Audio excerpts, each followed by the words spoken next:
Born in San Antonio in 1972, Michael Thomas turned his early love of music and production into a lifelong career. A graduate of the 1990 class of Roosevelt High, he has worked in radio, film, internet, and television production. Since 1991, he has volunteered at Trinity's KRTU 91.7 FM. He created the long-running program Music for Listeners, which started in 1999 and is still on air today. And currently, he coordinates productions for KRTU and also hosts jazz programs, Early Bird Jazz and The Evening Beat. Welcome, Michael.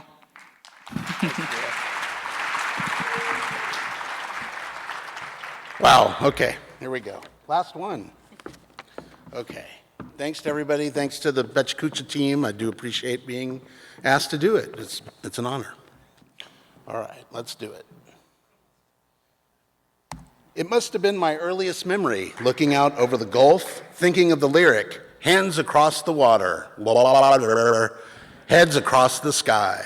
My next earliest memory is placing the needle on a vinyl copy of Paul and Linda McCartney's Ram. I must have heard it before, but I wanted to hear it again. It seems I was lucky, as I had younger parents raising me in the early 70s, and they both loved music. My father carried me into concerts and Spurs games up to the point that someone at the door had to say, "He's a bit big. Next time, you need to buy him his own ticket." My mom and other family would buy me albums starting at age 4. When you ask most people when their first concert was, it was most likely in their teens. By the time I was 10, I had already seen ZZ Top at age 4, Jackson Browne at age 6, 2 different versions of Fleetwood Mac, Flaco Jimenez, Rod Stewart, Bob Seger, Nazareth, the Eagles, The Who, and in this very room, the San Antonio Symphony, back when there were school field trips for SA students. All these performances in various venues had a massive thing in common. They all had a system of some kind to amplify sound, and bright, colorful lights to dazzle and illuminate, and fog machines. Obviously, there are people behind the scenes, setting it all up, making sure it functions before and especially during the performances, often working in tandem with the artist to create a space for performance. Then, as if by magic, all of it must come down quickly and most likely shuffled to another town to repeat the process. I was aware of this process. I also grew up during a generation that got to see almost any film in the movie theater, and at age 12, I was so blown away by a re-release of Fritz Lang's 1927 film Metropolis that I started to pay attention to movies of the past. And because of a new contraption made for the consumer, something known as a VCR, we could record, rent the films of Kubrick, Gilliam, Lucas, Spielberg, Lynch, and John Hughes. I began to watch movies based on who was behind the scenes and not in front of the camera. We were the first generation who had the access to the artistry of humanity through multiple forms of media. In 8th grade, I auditioned for a play in theater arts, and I didn't make it. I was given the task of running the light board, and I was somewhat happy with that, as I did enjoy the technical aspects of production, but I really wanted to be performing. And in my second year of high school, I was lucky to discover 2 great teachers, Jan and John O'Neill, wife and husband. They taught theater arts at Roosevelt High here in San Antonio for 28 years, and not only did I get to learn more about production, but I also got to perform in front of people. It opened my self-esteem a great deal, and I became a different person, seemingly overnight. I found a shared love of production. All of a sudden, I had a close group of friends, some that remain to this day, and a few that have a direct link to me being here on this stage tonight. I was part of a team, a cast, a crew. I was also the one at parties trying to hog the stereo, playing my favorites and some favorite requests. Through these friends, I discovered life-changing films, television, alternative music, and radio stations in town that played it. I was always intrigued about how all of it was created. As I graduated high school, I began to travel to Austin to see up-and-coming bands play in small clubs, and this set me on my journey of independent production.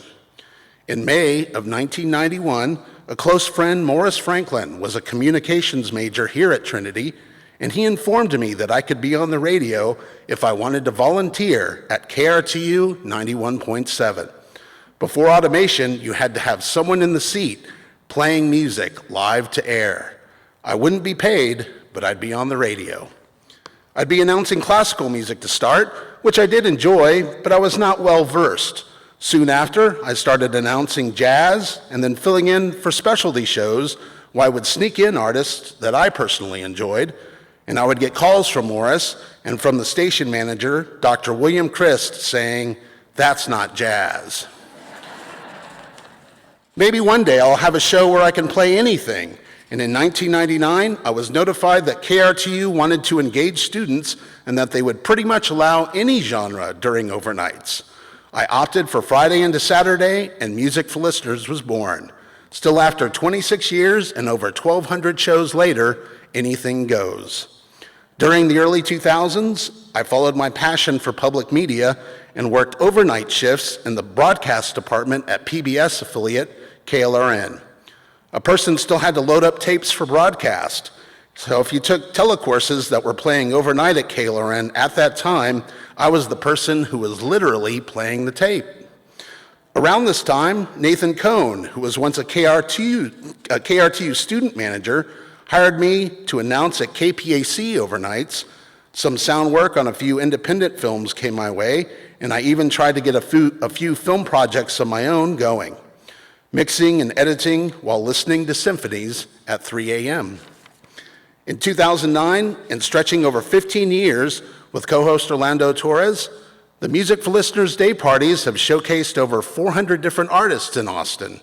We have also garnered a reputation for finding acts before they are known.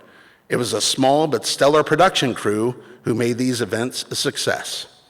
Also in 2009, I became a part of the KRTU staff, hosting Early Bird Jazz, and in 2018, I became a full-time staff member, hosting Evening Beat, as well as becoming the station's production coordinator.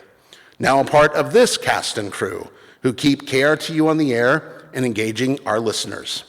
I noticed very early in life, all across media, there are people designing sets, costumes, props, lighting, placing cameras, positioning mics, keeping broadcasts on the air.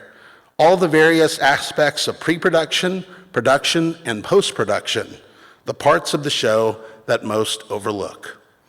When I finally witnessed U2 perform in 2017, I immediately went over to the soundboard to see their cable runs and all the technology they were using to make the performance. It's also usually where the sound is the best. A shout out to the ones in the crew. The performer and the performances are the reasons we're there, but the quality of the performance, or the production, the quality of the production, big or small, is the reason we're enjoying it. Thank you.